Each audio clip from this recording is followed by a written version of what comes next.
Hallelujah.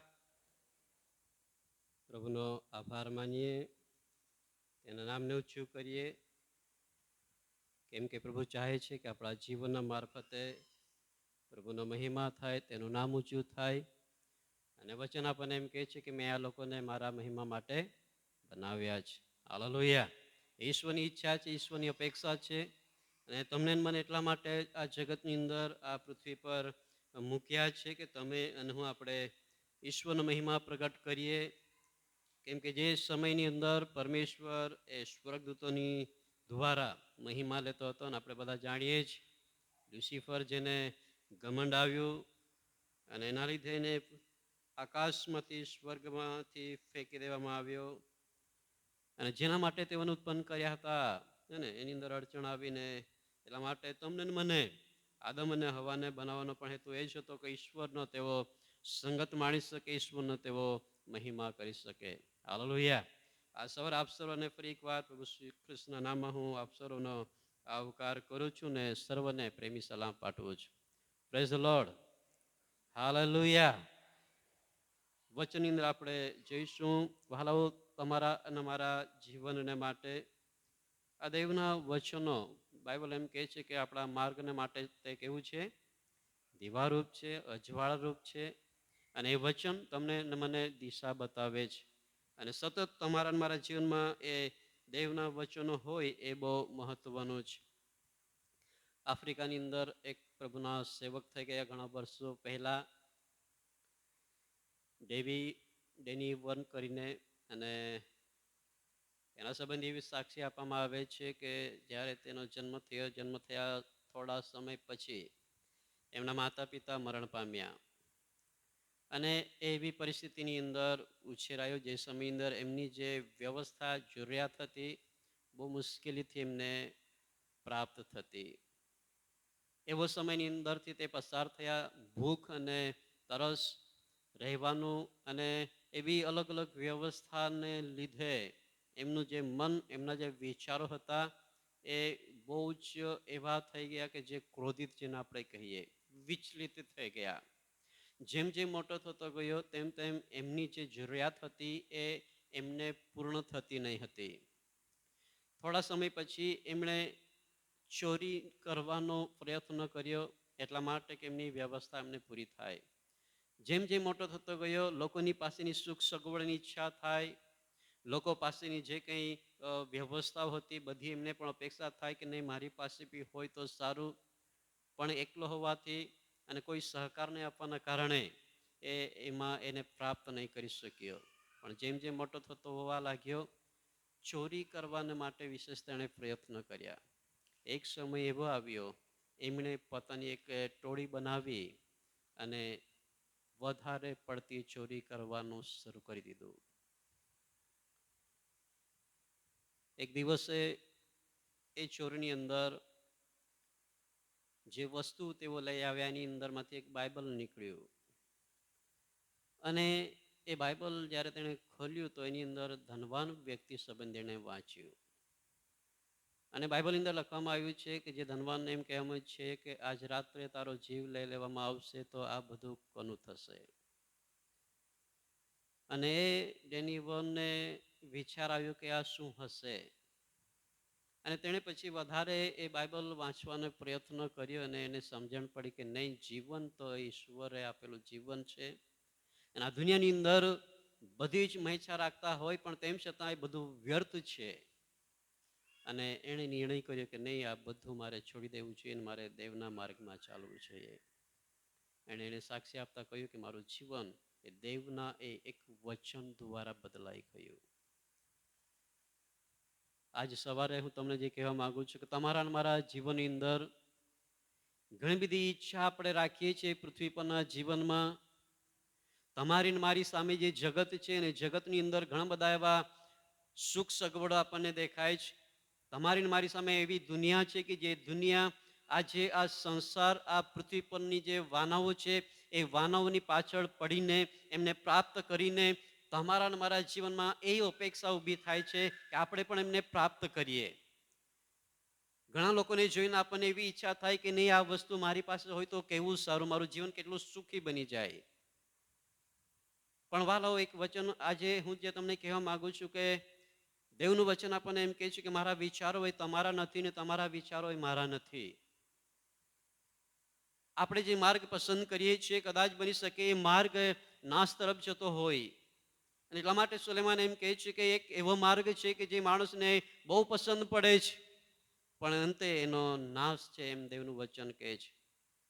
ઘણા બધા એવા માર્ગો છે કે જે માર્ગોના માહિતગાર આપણે હોઈએ છીએ, પણ તેમ છતાં આપણા જીવનની અંદર એ આપણને સારું લાગવાથી આપણે એની પાછળ ચાલે છે, એની અંદર આપણે ચાલીએ છીએ. આપણને ખબર છે કે આ માર્ગનો કોઈ અંત નથી, અથવા તો આપણે જોઈએ છીએ કે એ માર્ગ જ્યાં જાય છે ત્યાં તો નાશ છે. એ માર્ગની અંદર કહે છે કે ફક્ત સંસારની સુખો છે, સગવડો છે, પણ અંતે તો એને કહે છે કે એ તો નાશ તરફ જાય છે. પણ તેમ છતાં જે માણસ એ જ માર્ગને વધારે પસંદ કરે છે, એ વ્યક્તિ છે જેની વન, જેને પાછળથી ડેનિયલ તરીકે ઓળખવામાં આવ્યો, અને એણે એક માર્ગ એવો પસંદ કર્યો કે દુનિયાની સુખ સગવડો પ્રાપ્ત કરતી હતી. એણે એક એવો માર્ગ પસંદ કર્યો કે જે દુનિયાના હરેક પ્રકારની સુવિધાઓથી એ કહે છે કે ભરપૂર હતી. પણ જ્યારે દેવનું વચન એમની પાસે આવ્યું ત્યારે એમનું જીવન બદલાઈ ગયું. આ સવારે હું તમને જે કહેવા માંગુ છું કે તમારા મારા જીવનની અંદર પણ ઘણા બધી એવી બાબતો છે જે માર્ગની અંદર તમે આપણે ભટકી ગયેલા છે. યશાયા એના 53માં અધ્યાયની અંદર આપણે વાંચી શકીએ છીએ, એ ઇઝરાયેલ પ્રજા કે જેને ગુલામગીરીમાંથી બહાર કાઢવામાં આવેલી, એ ઇઝરાયેલ લોકો કે જેઓને અદ્ભુત કાર્યો, એ ચમત્કારો બતાવવામાં આવેલા, તેમ છતાં એમની જે પેઢી છે એ પેઢી ઈશ્વરથી ભટકી ગયેલી હતી.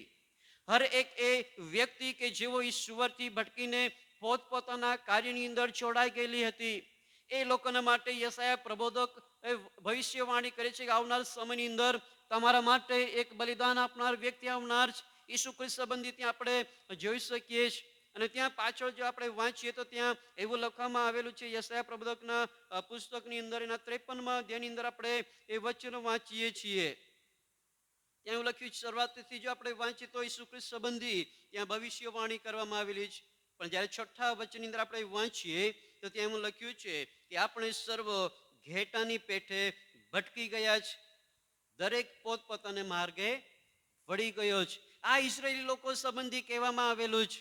એ ઇઝરાયેલી લોકો કે જેઓ પોતપોતાના માર્ગે ભટકી ગયેલા હતા, ઈશ્વરને તેઓ ભૂલી ગયા હતા, તેઓ મૂર્તિ પૂજાની અંદર સપડાઈ ગયેલા હતા, તેઓ અન્ય સુખ સગવડની અંદર પાછળ પડી ગયા હતા. અને એટલા માટે તેઓના માટે એમ લખવામાં આવ્યું છે કે તેઓ પોતાના માર્ગે વળી ગયેલા છે. પોતપોતાના માર્ગે વળી જવું એટલે શું? આજે હું તમને જે કહેવા માંગુ છું કે તમારા મારા માર્ગો કયા છે, અને જે વિષય સંબંધી કહેવામાં છે કે ન્યાયી માર્ગ, પણ આપણા માર્ગ કયા છે? આપણે જે માર્ગની અંદર ચાલી રહેલા છે માર્ગ કયો છે? આપણને એમ લાગે છે કે આપણે દેવના નજરની અંદર દેવના માર્ગમાં ચાલી રહેલા છે, સંગતમાં ભેગા મળીએ છીએ, આરાધના કરીએ છીએ, અને એટલા માટે આપણને એમ લાગે છે કે નહીં, આપણે દેવના માર્ગમાં ચાલી રહેલા છે. પણ શું ખરેખર આપણને એમ વિશ્વાસ છે કે હું જે માર્ગમાં ચાલી રહેલો છું એ માર્ગ મને અનંત જીવન અપાવશે કે કેમ? જે સુખ સગવડ અને જે બાબતોની અંદર આપણે આજે જે બાબતોની અંદર રહીને આપણે ચાલી રહેલા છે, શું એ બાબતો તમને મને એ અનંત જીવન અપાવી શકે છે કે કેમ? જે પ્રમાણે ધનવાન વ્યક્તિ પોતે એ ધનની પાછળ હતો, એમણે બધી સુખ સગવડ માટે એ ધન એકઠું કર્યું, પણ તેમને કહેવામાં આવ્યું કે આજ રાત્રે તારો જીવ લઈ લેવામાં આવશે, તો આ જે તે બધું એકઠું કર્યું છે તે બધું કોનું થશે? અને બાઇબલ આપણને એ જ શીખવે છે, કોઈ માણસ કોઈ પણ એ ધન એ સંપત્તિ સાથે લઈને જવાનું નથી. એ બધું અહીંયા જ રહેવાનું જ. ચોક્કસ મહેનત કરવી ખોટી નથી, એકઠું કરવું પણ ખોટું નથી, પણ એની પાછળ પડી જવું એ દેવના નજરની અંદર વહાલાઓ યોગ્ય નથી. એટલા માટે એ ન્યાય માર્ગને તમારે મારે સમજવાનું છે કે જે માર્ગ તમને મને અનંત જીવનની અંદર વહાલાઓ લઈ જાય છે. અને એટલા માટે એ માર્ગ કયો છે એ સંબંધી આપણે સમજવાનું છે. ગીતશાસ્ત્રોના પુસ્તકની અંદર જ્યારે આપણે વાંચીએ એના 32મા અધ્યાયની અંદર તો એવું લખવામાં આવેલું છે, ગીતશાસ્ત્રો એના 32મા અધ્યાયની અંદર દેવનું વચન આપણને એમ કહે છે, ગીતશાસ્ત્રોનું પુસ્તક એનો 32મો અધ્યાય અને એના 8 વચનની અંદર એમ લખવામાં આવેલું છે. દાઉદ ભક્ત એમ કહે છે કે કયે માર્ગે તારે ચાલવું તે હું તને શીખવીશ તથા બતાવીશ. શું કહે છે? કયે માર્ગે તારે ચાલવું તે હું તને શીખવીશ તથા બતાવીશ. એ ઈશ્વર છે, એ પરમેશ્વર છે કે જેમ કહે છે કે તારે કયા માર્ગે ચાલવું જોઈએ તે હું તને બતાવીશ. આજે તમારા અને મારા જીવનની અંદર એને પોતે નિર્ણય નહીં લઈ શકીએ. એ કયા માર્ગની અંદર ચાલવું જોઈએ એ કોઈક વ્યક્તિ આપણને નહીં બતાવી શકે. એ કયા માર્ગે ચાલવું જોઈએ એ તમે અને કોઈ આગેવાન આપણને નહીં બતાવી શકે. પણ ઈશ્વર છે કે જેમ કહે છે કે કયા માર્ગે તારે ચાલવું તે હું તને શીખવીશ. અને એટલા માટે યશાયા પ્રબોધકની અંદર એમ લખ્યું છે કે લોકો પોતપોતાને માર્ગે વળી ગયેલા છે. આજે તમારા અને મારા જીવન અંદર એ જરૂરી છે કે આપણે પોતાની ઈચ્છાને નહીં, પોતાના યોજના પ્રમાણેના માર્ગમાં નહીં, પોતે જે અપેક્ષા રાખીએ છીએ એ અપેક્ષા પ્રમાણેનો માર્ગ નહીં, પણ જે દેવ ઈચ્છે છે, જે પરમેશ્વર બતાવે છે, જે પરમેશ્વર ચાહે છે એ માર્ગમાં તમારે મારે ચાલવાનું છે. Hallelujah, hallelujah. શા માટે એ માર્ગની અંદર આપણે ચાલવું જોઈએ? હોશિયા પ્રબોધકના પુસ્તકની અંદર એક વચન આપણે વાંચીએ તો ત્યાં એવું લખેલું છે. હોશિયા પ્રબોધકનું પુસ્તક એનો 14મો અધ્યાય અને 9મા વચનનો પાછલો ભાગ એમ લખે છે. 788 નંબરના પેજ પર તમને મળશે. હોશિયા પ્રબોધકનું પુસ્તક એનો 14 અધ્યાય 9 વચનની અંદર એવું લખવામાં આવ્યું છે. આખું વચન આપણે વાંચીએ તો એમ લખે છે, કોણ જ્ઞાની હશે કે તે આ વાતો સમજે? કોણ અકલવાન હશે કે તેને એ બાબતનું જ્ઞાન થાય? કેમ કે યહોવાના માર્ગો તો કેવા છે? ન્યાયી છે. યહોવાના માર્ગો ન્યાયી છે. અને જે માર્ગ પરમેશ્વર તમને મને બતાવવા માંગે છે એ ન્યાયી માર્ગ છે વાલાઓ. જે પરમેશ્વર તમને મને જે બતાવે છે, જે શીખવે છે એ તો ન્યાયનો માર્ગ છે કે જેની અંદર તમારે ને મારે અને હરેક વ્યક્તિ જેવો એમ કહે છે કે હું પ્રભુ પર પ્રેમ કરું છું અને પ્રભુ પર ભરોસો રાખું છું, એ હરેક વ્યક્તિએ એ યહોવાના બતાવેલા એ ન્યાયી માર્ગની અંદર ચાલવાનું જ. અને ત્યાં એમ લખ્યું છે કે યહોવાનો માર્ગ તો કહે છે કે ન્યાયી છે અને નેક માણસો તે માર્ગે ચાલશે. કોણ ચાલશે? નેક માણસો, ન્યાયી માણસો, જેઓ દેવના નજરની અંદર પસંદ થયેલા છે, જેઓ દેવના નજરની અંદર સારા છે. અને આગળ એમ લખે છે કે પણ પાપી માણસો તેમાં શું ખાશે? ઠોકર ખાશે. પાપી માણસો તેમાં ઠોકર ખાશે. આજે લોકો અંત સુધી પ્રભુની અંદર બની રહેતા નથી, અંત સુધી પ્રભુની અંદર ટકી રહેતા નથી. એનું કારણ એ જ છે કે લોકો પોતાના ઈચ્છાથી પોતાના માર્ગમાં ચાલે છે. પ્રભુની અંદર હોવા છતાં, દેવના વિશ્વાસુ લોકો તરીકે ઓળખાતા હોવા છતાં પણ પોતાની ઈચ્છા પ્રમાણે પોતાના માર્ગમાં ચાલે છે અને એમ કરીને તે એ અંત સુધી ટકી શકતા નથી. ત્યાં એમ લખ્યું છે કે પાપી માણસો તેમાં ઠોકર ખાશે. આજે તમારે મારે એ સમજવાનું છે કે આપણું જીવન કેવું છે અને કયા માર્ગમાં ચાલી રહેલું છે. અને અહીંયા લખ્યું છે તે પ્રમાણે કે યહોવાનો માર્ગો તો કેવા છે? ન્યાયી છે અને નેક માણસો તે માર્ગે ચાલશે. આજે નેક વ્યક્તિ, ન્યાયી વ્યક્તિ તમારે અને મારે બનવાનો છે. ચોક્કસ દેવનું વચન આપણને કહે છે કોઈ પણ ન્યાયી નથી. દેવનું વચન એમ કહે છે કોઈ પણ ન્યાયી નથી, કોઈ જ નહીં. પણ તેમ છતાં જે દેવ માર્ગ તમને મને બતાવે છે એની અંદર ચાલવાની તમારી ને મારી ફરજ છે. એ તમારી અને આપણા જીવનની અંદર એ ઈશ્વરની આજ્ઞા છે કે આપણે એ દેવના માર્ગમાં ચાલીએ કે જે દેવનો માર્ગ ન્યાયી છે. એનો મતલબ છે કે દેવનો માર્ગ સાચો છે. એ દેવનો માર્ગની અંદર કોઈ પણ પ્રકારની ભૂંડાઈ નથી. એ દેવના માર્ગની અંદર કોઈ પણ પ્રકારનો પક્ષપાત નથી. એ પ્રેમ છે. અને જૂના કરારની અંદર ઘણા બધા આવા વ્યક્તિ સંબંધી આપણે જોઈએ કે એ કયો માર્ગ છે જેની અંદર આપણે ચાલવાનો છે. શરૂઆતની અંદર ઇબ્રાહિમ સંબંધી આપણે જ્યારે જોઈએ તો 12મા અધ્યાયની અંદર જ્યારે આપણે શરૂઆતના વચનની અંદર આપણે વાંચી શકીએ છીએ કે પરમેશ્વરે ઇબ્રાહિમને તેડો આપતા એમ કહ્યું કે હું તને જ્યાં કંઈ કહું ત્યાં તારે જવાનું છે, તારો દેશ છોડીને, તારા સગાવાલા છોડીને. અને ઈશ્વર એને કહે છે કે હું જ્યાં કંઈ કહું ત્યાં તારે જવાનું છે. એ દેવનો માર્ગ છે વાલાઓ કે જે પરમેશ્વર આપણને કહે છે. એ તમારી મારી ઈચ્છા પ્રમાણે એ તો આપણો પોતાનો માર્ગ છે, પણ દેવ કહે છે કે તારે આમ કરવાનું છે, તારે આ માર્ગમાં ચાલવાનું છે. એ ઈશ્વરની ઈચ્છા છે. એ ઈશ્વરનો માર્ગ છે અને એ ઈશ્વરના માર્ગની અંદર તમારે ને મારે ચાલવાનું જ. અને એ ઇબ્રાહીમને પરમેશ્વરે વચન આપ્યું કે એ તો કહે છે કે કોનો પિતા થશે? જગતનો, હે ને, પેઢીઓનો પિતા.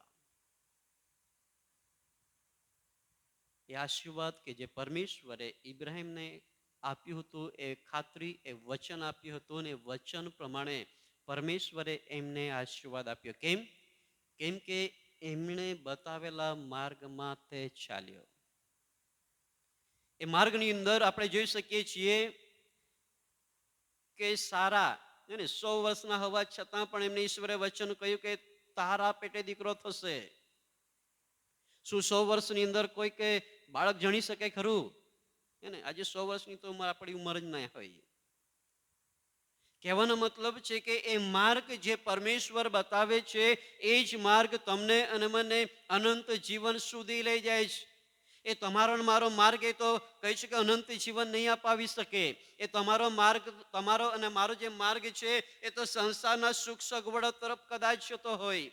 તમારો અને મારો જે માર્ગ છે એ તો સંસારની સુખ સગવડો પ્રાપ્ત કરવાનો માર્ગ હોય, સંપત્તિ પ્રાપ્ત કરવાનો હોય, પોતે માન અને મહિમા પામવાનો કદાચ એ માર્ગ હોઈ શકે.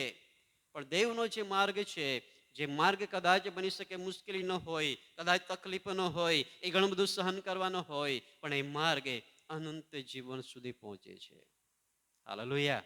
અને એ ન્યાયી માર્ગમાં વાલો તમારે અને મારે ચાલવાનો જ. અને એ જ વ્યક્તિ ચાલી શકે છે જે નેક વ્યક્તિ છે, જે વચનની અંદર આપણે વાંચ્યું છે, જે સાચી વ્યક્તિ છે, જે દેવને પ્રસન્ન કરે છે. ગઈકાલે સાધારણની અંદર સન્ડે સ્કૂલની અંદર વચનો શીખવાડતા હતા બાળકોને. એને અમારો દીકરો સન્ડે સ્કૂલની અંદર ગયો અને પછી આવતા ત્યારે અમને કીધું કે 100 વાક્ય તેઓને યાદ કરાવ્યું છે ગીતશાસ્ત્રના પુસ્તકની અંદર.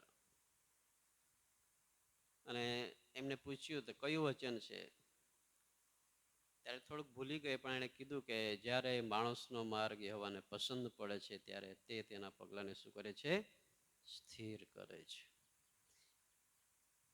પણ એ કયો માર્ગ છે કે જે યહોવાને પસંદ પડતો હોય? યહોવાને પસંદ પડતો માર્ગ તો એ છે કે જે એની ઈચ્છા પ્રમાણે ચાલે છે, એ એના બતાવ્યા પ્રમાણે ચાલે છે, એ યહોવાનો માર્ગ છે.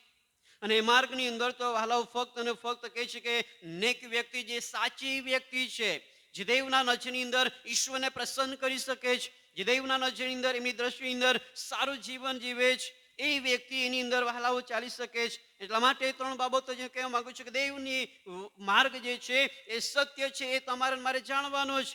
અને એ માર્ગ છે ન્યાયી છે, અને તમારે અને મારે એ ન્યાયી માર્ગની અંદર, એ સાચા માર્ગની અંદર તમારે અને મારે ચાલવાનું જ. યહની લખેલી સુવાર્તા એના 18મા અધ્યાયની અંદર એક વચન એવું લખવામાં આવેલું છે.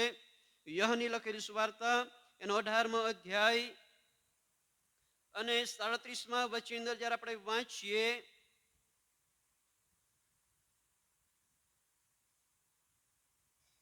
યહાન 18 અને 37મા વચનની અંદર લખ્યું છે, એથી પિલાતે તેને પૂછ્યું કે ત્યારે શું તું રાજા છે? ઈસુએ ઉત્તર આપ્યો કે તું કહે છે કે હું રાજા છું.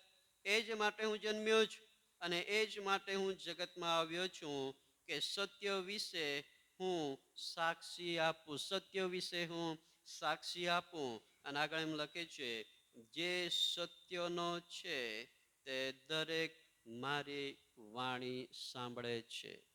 જે સત્યનો છે, જે સાચો છે, જે દેવના નજરની અંદર ઈશ્વરને પસંદ પડતો છે, એ જ વ્યક્તિ એ દેવના માર્ગને સાંભળીને એના બતાવેલા માર્ગની અંદર ચાલી શકે છે. આ સવારે હું તમને કહેવા માંગુ છું કે તમારા મારા જીવનમાં આપણે શું છીએ, અથવા આપણે કયા માર્ગમાં ચાલી રહેલા છે?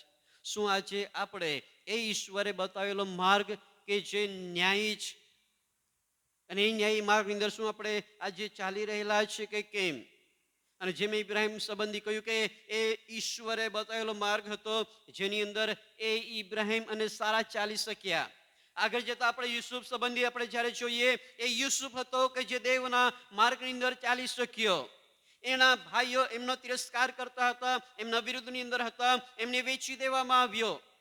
એને ગુલામગીરી તરીકે એને વેચી દેવામાં આવ્યો. તેમ છતાં પણ એ માર્ગ તો કહે છે કે યહોવા ન હતો, કેમ કે દેવનું વચન કહે છે કે દેવ એમની સાથે હતો.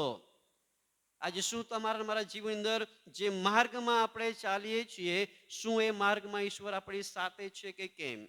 એ માર્ગની અંદર એમની સામે ઘણી બધી પરિસ્થિતિઓ આવી. યુસુફની સામે પોટીફારની પત્નીએ વ્યભિચારને માટે એમને આકર્ષણ કર્યા, પણ તેમ છતાં એ માર્ગ તો યહોવાના માર્ગની અંદર હતો અને એટલા માટે એ વ્યભિચારના પાપથી તે બચી શક્યો.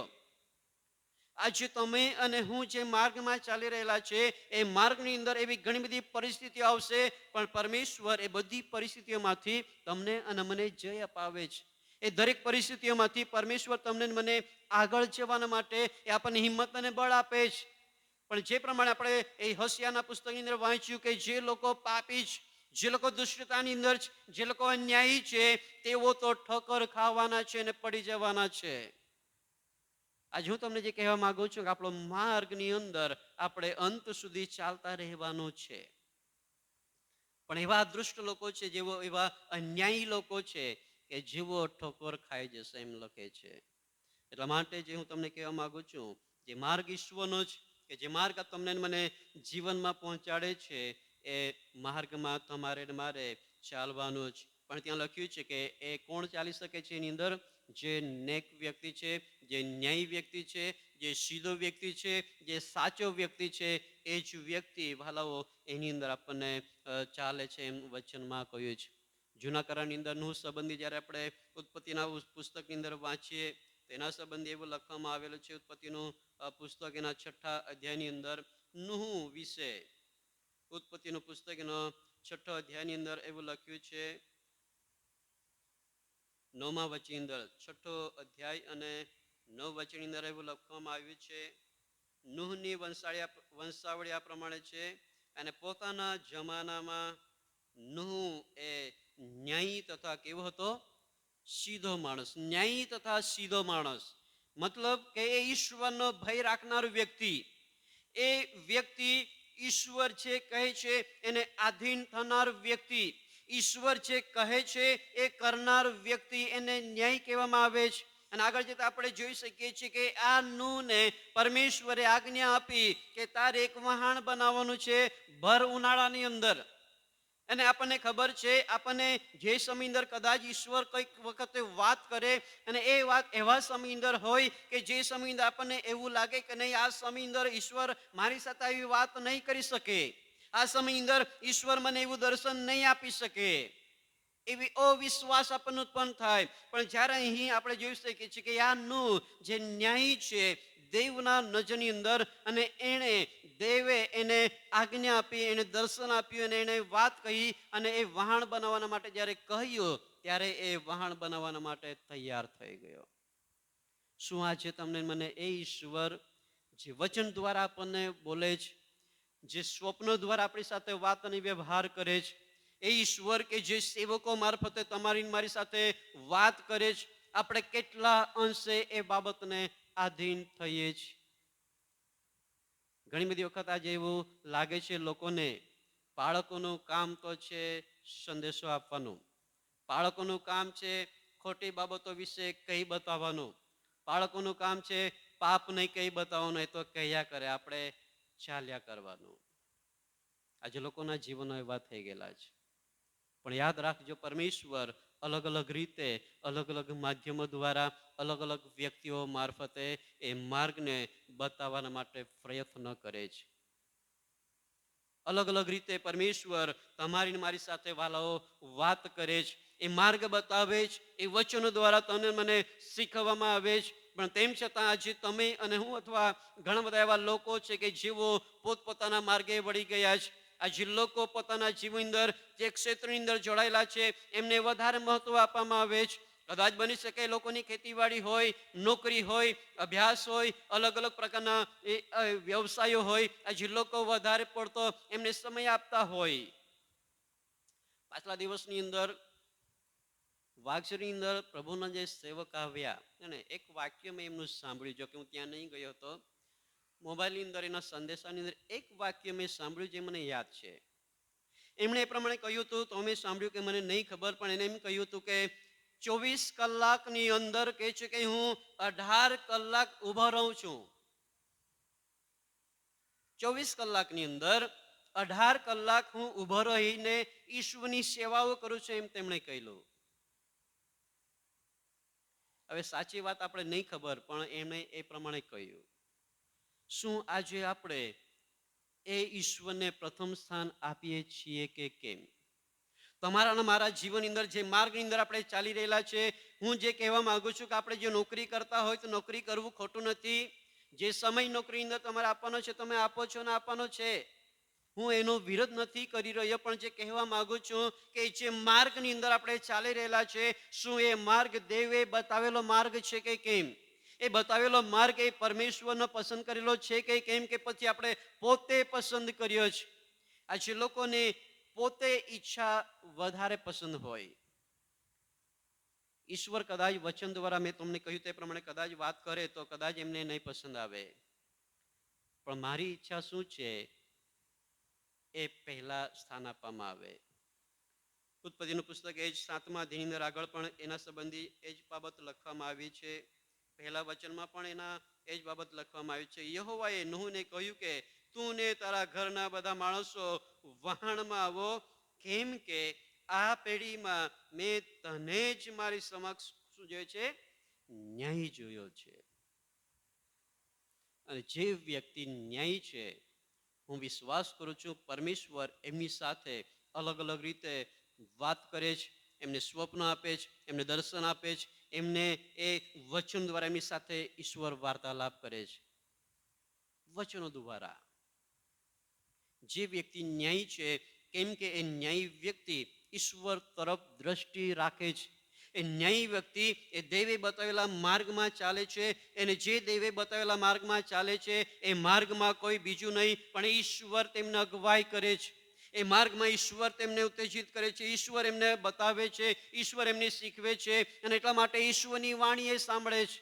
અને જે પ્રમાણે આપણે યાની લખેલી સ્વાર્થની અંદર આપણે વાંચન કર્યું કે જે સત્યનો છે તે દરેક મારી વાણી સાંભળે છે. જે સાચો છે, જે પરમેશ્વરના નજરની અંદર સારું છે, એ જ વ્યક્તિ દેવની વાતોને સાંભળી શકે છે, અને એ જ વ્યક્તિ એ વાતોને અમલમાં પણ આણી શકે છે. પછી દુનિયાની હરેક વ્યક્તિ કે જેવો પ્રભુના સંગતમાં બેસતી હોય એ જરૂરી નથી કે હરેક વ્યક્તિ સાચી હોઈ શકે. કેમ કે એની અંદર કે જે સમયે પ્રભુ ઈસુ ખ્રિસ્ત પૃથ્વી પર હતા, અને એ સમયની અંદર ઘણા બધા લોકો એમની પાછળ જઈ રહ્યા હતા, અને ત્યાં દરેક પ્રકારના અલગ અલગ પ્રકારના વ્યક્તિઓ હતા. ઘણા બધા લોકો ચમત્કારો જવા માટે જઈ રહ્યા હતા. ઘણા બધા એવા લોકો હતા કે જેઓને અન્ન પૂરું પાડવામાં આવતું હતું, માટે ઘણા બધા લોકો જઈ રહ્યા હતા. પણ કેટલાક એવા પણ લોકો હતા કે જેઓને એ દેવના વચનની ભૂખ હતી, એ દેવના વચનો સાંભળવા માટે જતા હતા. એ મંડળીમાં આજે એવા અલગ અલગ પ્રકારના લોકો આપણને જોવા મળે છે. ઘણા બધા લોકો ફક્ત હાજરી પૂરવા માટે આવતા હોય. કઈ હાજરી? રવિવાર છે એટલે દેવાળે જવાનું, એને બીજો કોઈ હેતુ નહીં. જઈને આરાધના કેવી રીતે કરવી, પ્રાર્થના કેવી રીતે કરવી, વચનો સાંભળવા, એને આધીન થવું, એ બાબત પછી. પણ ફક્ત આજે રવિવાર છે એટલે મારે દેવાળે જવાનું છે, બીજું કોઈ નહીં. ઘણા લોકોનો હેતુ એવું હોય. ઘણા લોકો એટલા માટે આવતા હોય કે બીજાના નજરની અંદર હું છું, બીજા મને નહીં કહેવા જોઈએ કે તું દેવળે કેમ નથી જતો, બીજા નહીં કહેવા જોઈએ કે તું દેવળે નથી જતો. ઘણા લોકો એવા છે કે જેઓ પોતે માન પામવા આવતા હોય. ઘણા લોકો એટલા માટે પણ જતા હોય કે મારે આવનાર સમયમાં પરિવારમાં કોઈ પ્રસંગ છે અથવા પડશે તો એ સમયની અંદર મંડળીની મને જરૂર પડશે. એ હેતુ એ તો પોતાનો છે વાલાઓ, એ માર્ગ એ પોતાનો જ. પણ દેવ જે બતાવે છે તો ન્યાયી જ, એ તો સત્ય છે, અને એ માર્ગમાં વાલાઓ તમારે મારે ચાલવાનું જ. અયુબના પુસ્તકની અંદર અયુબ સંબંધી પણ આપણે એ જ વચન આપણે જોઈ શકીએ છીએ. અને અયુબના જીવનની અંદર પણ જે મુશ્કેલી, જે તકલીફો છે એ એટલા માટે તે સહન કરી શક્યો. યાદ રાખીએ આપણે એના પહેલા અધ્યાયની અંદર એવું લખવામાં આવ્યું છે, અયુબના પુસ્તકની અંદર એનો પહેલો અધ્યાય અને એનું વચન જે આપણે વાંચીએ, પહેલું વચન, તેમ લખ્યું છે કે ઉસ દેશમાં એક માણસ હતો, ને તેનું નામ કહે છે કે અયુબ હતું, ને તે નિર્દોષ તથા પ્રામાણિક હતો, તેમજ ઈશ્વર ભક્ત તથા ભૂંડાઈથી દૂર રહેનારો હતો. આ એક ન્યાયપણાના જે બાબતો છે, ન્યાય વ્યક્તિના જે નિશાનીઓ છે, એ બાબત ત્યાં દર્શાવવામાં આવેલી છે. આગળ જ્યારે આપણે વાંચીએ 8મા વચનની અંદર ત્યાં એમ લખ્યું છે કે ત્યારે યહોવાએ શેતાનને પૂછ્યું કે શું તે મારા સેવક અયુબને લક્ષ્યમાં લીધો છે?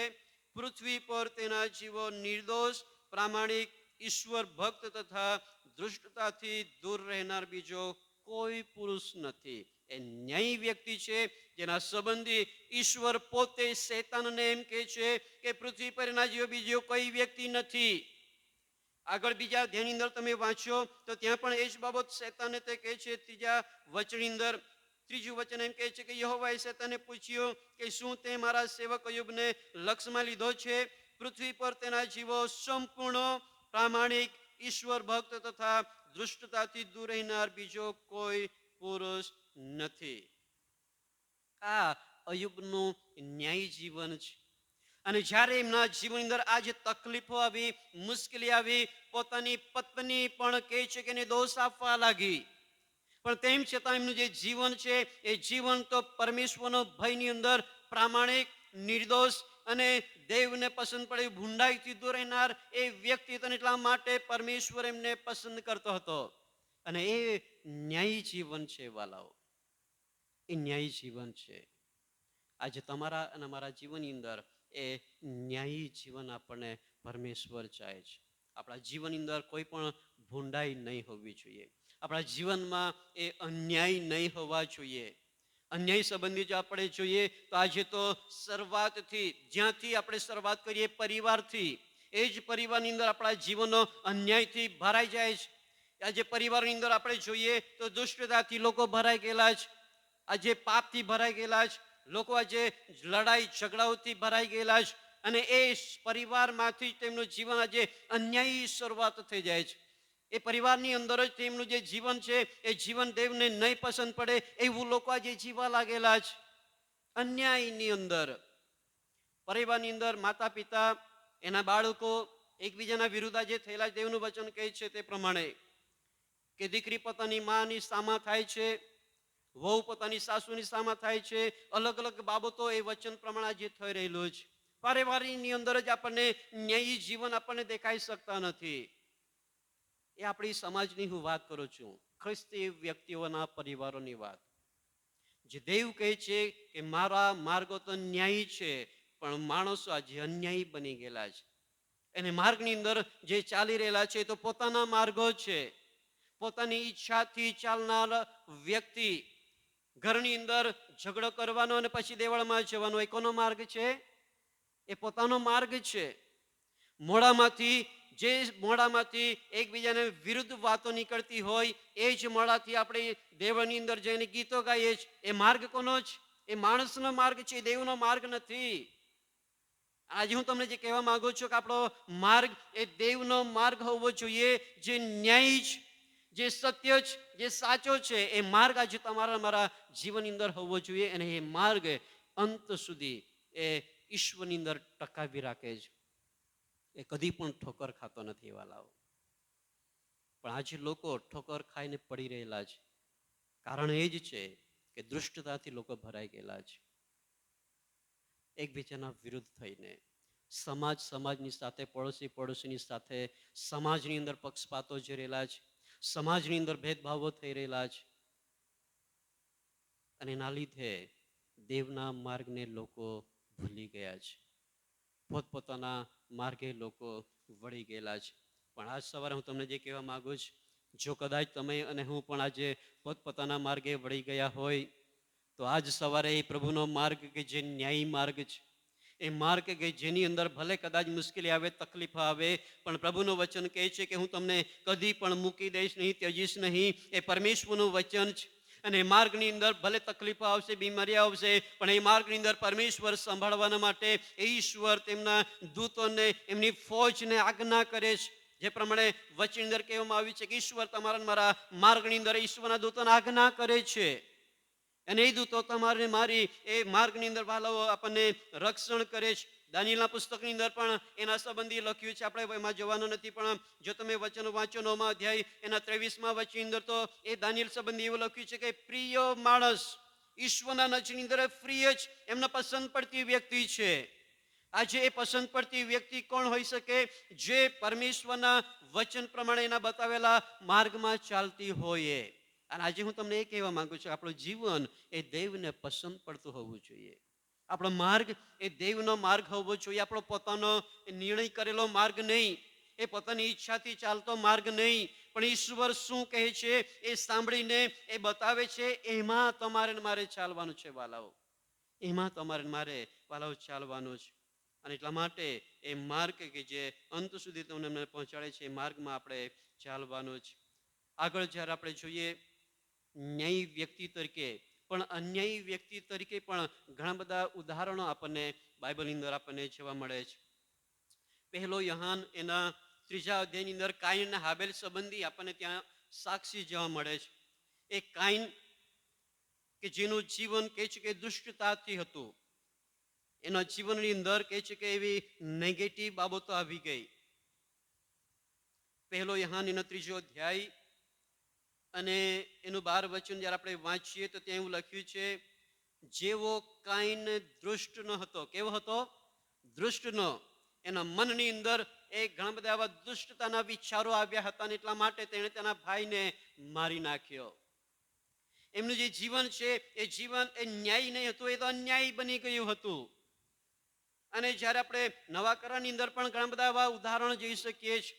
એ અન્યાયી જીવન કે જે માર્ગ કહે છે કે એ જીવન એ તો નાશ તરફ જાય છે. અને એ જીવન આજે તમારા મારા જીવનમાંથી આપણે દૂર કરવાનું છે. આપણું જીવન એ દેવના માર્ગની અંદર ચાલતું હોવું જોઈએ. આગળ એમ લખવામાં આવ્યું છે કે કાઈન દુષ્ટ ન હતો અને તેણે પોતાના ભાઈને મારી નાખ્યો, તેવા આપણે ન થવું. તેણે શા માટે તેને મારી નાખ્યો? એટલા માટે કે તેના પોતાના કામ કેવા હતા? ભૂંડા હતા. ત્યાં એમ લખ્યું છે કે તેને પોતાના કામ ભૂંડા હતા અને તેના ભાઈના કામ કેવા હતા? ન્યાયી હતા.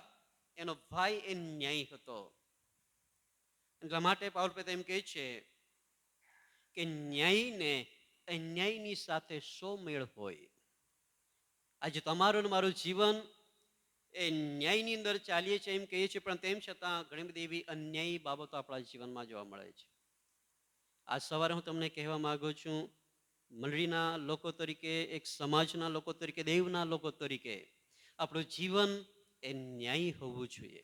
આપણું જીવન એ પોતાના માર્ગ નહીં, પોતાની ઈચ્છા પ્રમાણે નહીં, પણ દેવના યોજના પ્રમાણે અને દેવે બતાવેલા માર્ગમાં આપણું જીવન હોવું જોઈએ.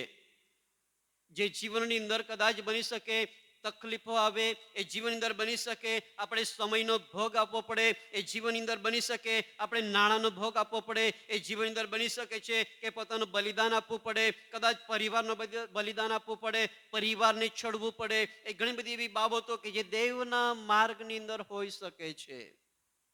પણ એ જ માર્ગ તમને અને મને અનંત જીવન અપાવે છે. એ જ માર્ગ તમને મને એ જીવન અપાવે છે અને જીવનની અંદર ભાલવ તમારે મારે પહોંચવાનું છે. જૂના કરારની અંદર સૌથી દુષ્ટ વ્યક્તિ સંબંધી એમ લખ્યું છે ઇઝબેલ. ઇઝબેલ સંબંધી એવું લખ્યું છે. સૌથી ક્રૂર હતી રાણી. અને એના સંબંધી એવું લખ્યું છે કે એની ઉપરથી ફેંકી દેવામાં આવી. એ અન્યાયી હતી. એ દેવના પ્રબોધકોને, એ દેવના લોકોને એ મારતી હતી, મારી નાખતી હતી. આજે તમારા મારા જીવનની અંદર ઘણી બધી અંશે આપણા જીવન એવી દૃષ્ટતાથી ભરાયેલું છે કે જે એકબીજાના વિરુદ્ધની અંદર વિચારો ચાલતા હોય, એકબીજાને પાડવાને માટે આપણા વિચારો ચાલતા હોય, એકબીજાની નિંદા કરવાને માટે ચાલતા હોય. એ અન્યાયી જીવન આજે તમારા મારા જીવનમાંથી વાલા આપણે દૂર કરવાનું છે. એક ન્યાયી જીવન, એક નેક જીવન જીવવાનું છે કે જે નેક વ્યક્તિ જ કહે છે કે એ દેવના ન્યાયી માર્ગમાં ચાલી શકે છે. એ ફક્ત દેવળની અંદર જઈને બેસવું એ સાચો માર્ગ છે એમ નહીં માની લેવાનું. એના વાતો સાંભળવી પડશે, એના બતાવેલા માર્ગની અંદર ચાલવું પડશે. એ ન્યાયી જીવન છે અને એની અંદર વાલાઓ તમારે મારે વાલાઓ ચાલવાનું છે. અને એટલા માટે એ બીજો રાજા પુસ્તકની અંદર જ્યારે આપણે વાંચીએ, જો તમે એની અંદર વાંચી લેજો, ઇઝબેલ રાણીનો કહે છે કે એનું જે પરિણામ આવ્યું એ પરિણામ કેવું હતું? એનું માંસ નહીં મળ્યું ને એના વિશે પ્રબોધવાણી કરવામાં આવેલું કે એનું માંસ કોણ ખાશે? કૂતરા ખાશે ને એના વિશે ભવિષ્યવાણી કરેલી. અને હાથ ખોફરી એના સિવાય એમને બીજું કોઈ નહીં મળ્યું. હું તમને જે કહેવા માંગુ છું કે દેવનો જે માર્ગ છે એ માર્ગની અંદર સલામતી છે. દેવનો જે માર્ગ છે એ માર્ગની અંદર તમારા અને મારા આત્મિક જીવનની ઉન્નતિ છે. અને એ માર્ગની અંદર ભાલાઓ તમારે અને મારે વાલાઓ ચાલવાનો છે. એક વચન આગળ વાંચીએ. રોમનોના પત્રની અંદર એવું લખવામાં આવેલું છે. રોમનોના પત્ર એનો 1 અધ્યાયની અંદર રોમનોના પત્ર 1 અધ્યાય 18મા વચન અંદર એવું લખવામાં આવ્યું છે, કેમ કે જે માણસો દુષ્ટતાથી સત્યને દાબી રાખે છે તેઓના સર્વ અધર્મીપણા પર તથા દુષ્ટતા પર સ્વર્ગમાંથી દેવનો કોપ શું થયેલો છે? પ્રગટ થયેલો છે. ઘણી બધી વખત એ કોપ જે છે એને આપણે બહુ ગંભીરતાથી લેતા નથી. એ દુઃખ, એ પીડા અને શિક્ષા જેને આપણે કહીએ એ દુષ્ટતાની લીધે તમારા અને અમારા જીવનમાં, જગતની અંદર લોકોના જીવનમાં જે આવે છે તેમ લખ્યું છે કે જે માણસો દુષ્ટતાથી, તમે અને હું આપણે એમ કહીએ છીએ કે આપણે વિશ્વાસુ છીએ, તમે અને હું દેવના લોકો તરીકે આપણે ઓળખાઈએ છીએ, પણ એવા લોકોને માટે હું કહેવા માંગુ છું કે જેઓને એ સત્ય ખબર છે, એ દેવનો માર્ગ ખબર છે, છતાં પણ દેવના માર્ગને ત્યજીને એ દુષ્ટતાને કહે છે કે પોતાના જીવનની અંદર લખ્યું છે કે સત્યને દાબી રાખે છે, એ દુષ્ટતાથી સત્યને દાબી રાખે છે, તેઓના માટે એમ લખ્યું છે કે તેઓના સર્વ અધર્મીપણા પર દેવનો કોપ પ્રગટ થયેલો છે. આજે તમારા મારા જીવનની અંદર ઘણી બધી વખત આપણે એનો સામનો કરીએ છીએ, પણ લોકો એને ગંભીરતાથી જોઈ શકતા નથી. લોકો એના તરફ દ્રષ્ટિ નથી કરી શકતા. એટલા માટે મેં ઘણી બધી વખત તમને કહ્યું છે કે જ્યારે જ્યારે મારા જીવનમાં દુઃખ આવે છે ત્યારે હું એમ માનું છું કે મેં કંઈ ભૂલ કરી છે. મારા જીવન દ્વારા કંઈક એવી બાબત રહી ગયેલી છે જે મારે કરવી જોઈએ. શું આજે આપણને એવું નથી લાગતું કે આપણા જીવનમાં, આપણા પરિવારોમાં કંઈક એવી તકલીફો આવે છે, કંઈક એવી દુષ્ટતા જેના પર હાવી થાય છે, એ આપણા પાપને લીધે હોય, આપણી ભૂલને લીધે હોય, જેની અંદર પરમેશ્વર આપણને એમ સમજાવવા માંગતો હોય કે તારે આમાંથી છુટકારો પ્રાપ્ત કરવાનો છે, જેમાંથી ઈશ્વર આપણને એમ કહેવા માંગતો હોય, એમ બતાવવા માંગતો હોય કે તારે તારો માર્ગ બદલવાનો છે, પણ આપણે કદી પણ એ માર્ગને બદલતા નથી. પ્રાર્થના કરવામાં આવે, સારા થઈ જઈએ અને પાછા હતા ત્યાંના ત્યાં જ આપણું જીવન સપડાઈ જાય છે. તેનું તે જ જીવન આપણે જીવવા લાગીએ છીએ. એની એ જ દૃષ્ટતા આપણા જીવન પર હાવી થાય છે અને દૃષ્ટતા પ્રમાણે આપણું જીવન ચાલવા લાગે છે. એ ન્યાયી માર્ગ નથી વાલાઓ. ન્યાયી માર્ગ એ છે જે પ્રમાણે મેં તમને કીધું કે ઇબ્રાહિમ, યુસુફ અને ઘણા બધા એવા પ્રભુના લોકો એ ન્યાયી જીવન જીવ્યા. નવા કરારની અંદર જ્યારે આપણે જોઈએ ફાઉલ પ્રેરિત સંબંધી, અને ફાઉલે દરેક અન્યાયી બાબતોને દેવની આગળ નાખી દીધી, ઈશ્વરની આગળ તેણે ફેંકી દીધી. અને જ્યારે પ્રભુ શ્રી કૃષ્ણે પોતે એને દર્શન આપ્યું એ જ સમયથી, જ્યારે એમને આંધળો કરી નાખવામાં આવ્યો અને ખુલ્લી કરવામાં આવ્યું એ જ સમયથી દેવની સુવાર્તા કરવાના માટે તે જોડાઈ ગયો. શું આજે એવી બાબતો કે જે પરમેશ્વર તમને મને અલગ અલગ રીતે કહે છે અને આપણને એમ લાગે છે કે નહીં, મેં આ ભૂલ કરી છે, મારું આ કામ ખોટું છે, હું જે કરું છું એ અન્યાયી છે, એ દુષ્ટતા છે, અને એ તમારે મારે ત્યજવી જોઈએ. અને મેં તમને કીધું તે પ્રમાણે કે શરૂઆત તો આપણે પરિવારમાંથી જ થાય છે. એ કોઈ આપણે એ દુષ્ટતા આપણે લોકોની આગળ નથી કાઢવા જતા, પણ એ આપણે પરિવારમાંથી જ આપણે કરી રહેલા છે. એકબીજાના વિરુદ્ધ થઈને, એકબીજાની સાથે લડાઈ કરીને, પડોશીની સાથે લડાઈ કરીને એ દુષ્ટતાને દેવના નજરની અંદર આપણે એ કહે છે કે આપણે અન્યાયી બનીએ છીએ. અને દેવના માર્ગથી આપણે વંચિત બની જઈએ છીએ. એક વચન જોઈએ ને ત્યાર પછી આપણે બંધ કરી દઈશ. નીતિ વચનની અંદર ઘણા બધા વચનો છે, પણ એક વચન આપણે વાંચીએ અને 23મા અધ્યાયની અંદર એવું લખ્યું છે, નીતિ વચનનું પુસ્તક એનો 23મો અધ્યાય અને 19મા વચન અંદર એમ લખ્યું છે, મારા દીકરા તું સાંભળીને ડહાપણ પકડ અને તારા હૃદયને ખરા માર્ગમાં ચલાવ. તારા હૃદયને ખરા માર્ગમાં ચલાવો. આજે દેવ એ જ અપેક્ષા વહાલાવ તમને મને રાખે છે. એ માર્ગને આપણે સમજીએ કે જે ન્યાય છે, જે સત્ય છે, જે સાચો છે, એની અંદર કોઈ પણ પ્રકારનું જૂઠાણું નથી, એની અંદર કોઈ પણ પ્રકારના ભેદભાવ નથી. એ માર્ગની અંદર કોઈ પણ પ્રકારની એવી બાબત નથી કે જે તમને મને ઈશ્વરથી દૂર કરતી હોય. પણ દેવનો માર્ગ એ તો સત્ય છે, દેવનો માર્ગ એ તો પ્રેમ છે, દેવનો માર્ગ એ તો પ્રભુનો વિશ્વાસ છે, આધીનતા બતાવે છે. દેવના માર્ગની અંદર કહે છે કે એ માફીની બાબતો રહેલી છે. એ દેવનો માર્ગ છે કે જેની અંદર તમને મને પરમેશ્વર ચાલવા માટે આપણને આજે કહે છે.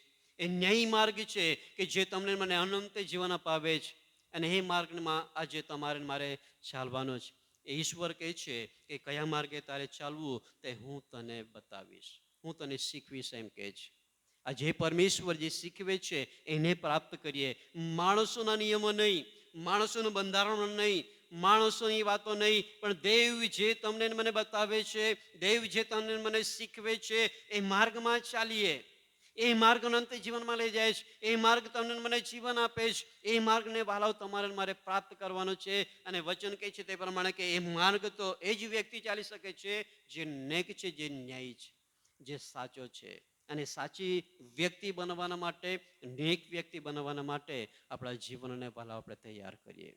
આવું આપણા આંખોને બંધ કરીએ, પ્રભુને પ્રાર્થના કરીએ કે એ સાચા માર્ગમાં ચાલવાના માટે પ્રભુ તમને મને સહાય કરે. એ ન્યાયી માર્ગમાં ચાલવાના માટે પ્રભુ તમને એને અગવાઈ પૂરી પાડે. એ દુષ્ટતા કે જે તમારા મારા જીવનમાં હોય, એ ખોટી આદતો, એ ખોટું પાપ કે જે તમારા મારા જીવનમાં આપણને ન્યાયી બનવા દેતા નથી, એવી દરેક બાબતોને આપણે આજે ઈશ્વરની આગળ મૂકી દઈએ વાલાઓ. અહીં બેઠેલા એક વ્યક્તિ આજે પ્રભુને આપણે વિનંતી કરીએ. જ્યાં કંઈ આપણે રહીએ છીએ, જે પરિવારમાં રહીએ છીએ, જ્યાં નોકરી કરીએ છીએ, જ્યાં અભ્યાસ કરીએ છીએ, જ્યાં વ્યવસાયમાં જોડાયેલા છે, જ્યાં કંઈ આપણે જઈએ છીએ, દેવના માર્ગમાં આપણું જીવન હોવું જોઈએ. એ સારું જીવન, એ સાચું જીવન, એ ન્યાયી માર્ગ જે પરમેશ્વર તમને મને બતાવે છે વાલાઓ. અને જો આજ દિન સુધી એ માર્ગમાં આપણે ચાલી શક્યા ના હોય, કદાચ આજે પરિવારોની અંદર બાળકો પોતાના માતા પિતાની સાથે ઝઘડાઓ કરે છે, એ ન્યાયી માર્ગ નથી બાલાઓ. આજે સાસુ અને વહુ બંને એકબીજાના વિરુદ્ધ થતી હોય, એ ન્યાયી માર્ગ નથી બાલાઓ. આજે પડોશીની સાથે ઝઘડાઓ, એ ન્યાયી માર્ગ નથી. આજે એકબીજાના વિરુદ્ધ લોકો થયેલા છે, એકબીજાના પક્ષપાત કરી રહેલા છે, ભેદભાવ રાખી રહેલા છે, એ ન્યાયી માર્ગ નથી બાલાઓ. અને જો આજે તમે અને હું એક માર્ગમાં ચાલી રહેલા છે, તો આપણે એ માર્ગને ત્યજીને એ દેવનો માર્ગ જે અનંત જીવન સુધી આપણને લઈ જાય છે, એ દેવનો માર્ગ એ સત્યનો માર્ગ છે. એ દેવનો માર્ગ એ તો પ્રેમનો માર્ગ છે. એ દેવનો માર્ગ એ તો સહન કરવાનો માર્ગ છે. એ દેવનો માર્ગ વાલાવ તમારા મારા જીવનમાં આપણે પ્રાપ્ત કરવાનો છે. અને એ માર્ગમાં તમારે મારે ચાલવાનું છે. કદાચ બની શકે કે આપણને એની અંદર કેવી રીતે ચાલી શકીએ પ્રશ્નો હોય, પણ દેવનું વચન આપણને કહે છે કે કયા માર્ગે તમારે ચાલવું એ હું તમને બતાવીશ અને હું તમને શીખવીશ. એ દેવ છે કે જે તમને બતાવશે, એ દેવ છે કે જે તમને અને મને શીખવશે. એ માર્ગમાં ચાલવાના માટે આપણા જીવનને આપણે તૈયાર કરીએ. સ્વર્ગીય પિતા, સમયે મેં તમારો આભાર માનતા તમારી સ્તુતિ કરતા તમારી આગળ નમ્યા છે.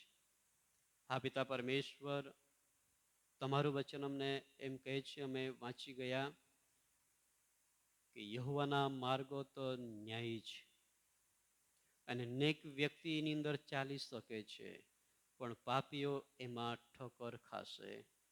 પિતા પરમેશ્વર, અમે ઠોકર ખાવા માંગતા નથી, અમે નાશમાં જવા નથી માંગતા, પણ પિતા પરમેશ્વર અમને એ અનંત જીવન જે તમારા તરફથી મળે છે એ પ્રાપ્ત કરવાની અમારા દરેકની ઈચ્છા છે. પણ પિતા પરમેશ્વર તમારું વચન કહે છે એ તો ન્યાયી માર્ગ છે કે જે અનંત જીવનમાં લઈ જાય છે. પિતા અમે પ્રાર્થના કરીએ છીએ હરેક વ્યક્તિ આજે એ ન્યાયી માર્ગને પ્રાપ્ત કરે. હરેક વ્યક્તિ પોતાની ઈચ્છા પ્રમાણેનો નહીં, પોતાની યોજના પ્રમાણેનો નહીં, આ પિતા પોતાના આવડત પ્રમાણેનો નહીં, આ પિતા પોતાના સંપત્તિથી પ્રાપ્ત કરેલો નહીં, પણ પિતા પરમેશ્વર એ માર્ગ કે જે તમે અમને બતાવો છો, એ માર્ગ કે પ્રભુ જે તમે અમને શીખવો છો, એ માર્ગમાં ચાલવાના માટે અમે અમારા જીવનને તૈયાર કરીએ. પ્રભુ એમ કરવાના માટે તમે એમને સહાય કરો. પિતા પરમેશ્વર અમારા જીવનમાંથી હરેક પ્રકારના એવી દુષ્ટતાને અમે નાખી દઈએ, હરેક પ્રકારના એવા પાપોને અમે મૂકી દઈએ, જેથી કરીને અમે ન્યાયી જીવન જીવીએ અને તમારા માર્ગમાં આગળ વધીએ. માટે તમારી કૃપા પૂરી પાડજો. બેઠેલા એક વ્યક્તિને તારા હાથમાં સોંપું છું. આજે કદાચ તમે કોઈના હૃદયની અંદર કામ કર્યું છે, કોઈની સાથે વાત અને વ્યવહાર કર્યો છે, કોઈક એવી વ્યક્તિ છે કે જેણે પોતાના જીવનમાં એવો નિર્ણય કરવાનો આ પિતા વિચાર્યું હોય કે નહીં, મેં મારા જીવનમાં એ પાપમય માર્ગને મારે મૂકી દેવો જ, એ અન્યાયી માર્ગને મારે મૂકી દેવો જ, એ એકબીજાના વિરુદ્ધનો માર્ગ મારે મૂકી દેવો જ, એ દુષ્ટતાનો માર્ગને મારે ત્યજી દેવો છે અને પ્રભુના કહ્યા પ્રમાણેના માર્ગમાં મારે ચાલવું છે. એવા વ્યક્તિને પિતા પરમેશ્વર તમારું સામર્થ્ય તમે આપો. અને પિતા પરમેશ્વર એ માર્ગમાં ચાલવાના માટે તમે તેમને હિંમત અને બળ આપો. કદાચ પિતા પરમેશ્વર એવા લોકો હશે કે જે પરિવારથી લઈને સમાજને જ્યાં કંઈ છે એ દરેક જગ્યાની અંદર કદાચ એ અન્યાયી માર્ગમાં ચાલી રહ્યા હોય, તો આજ સવારે પિતા એ ન્યાયી માર્ગ તેને બતાવ્યો છે, એ પ્રેમનો માર્ગ તેને બતાવ્યો છે, એ અનંત જીવનનો માર્ગ તેને બતાવ્યો છે અને તમે એમને શીખવી રહ્યા છો. એ માર્ગમાં ચાલવાના માટે પ્રભુ તમે તેમને સહાય કરજો. પિતા પરમેશ્વર હવે પછીના સમયમાં અમે સગળા તમારા પવિત્ર અને બળવાન હાથોમાં સોંપાઈએ છીએ. પ્રભુ મારી પ્રાર્થના સાંભળી માટે તમારો આભાર માનીએ છીએ. ધન્યવાદ કરતા પ્રાર્થના ઈસુ પ્રભુના પવિત્ર નામમાં માંગીએ છીએ. દરેક જણ બોલીએ આમેન. Hallelujah, hallelujah.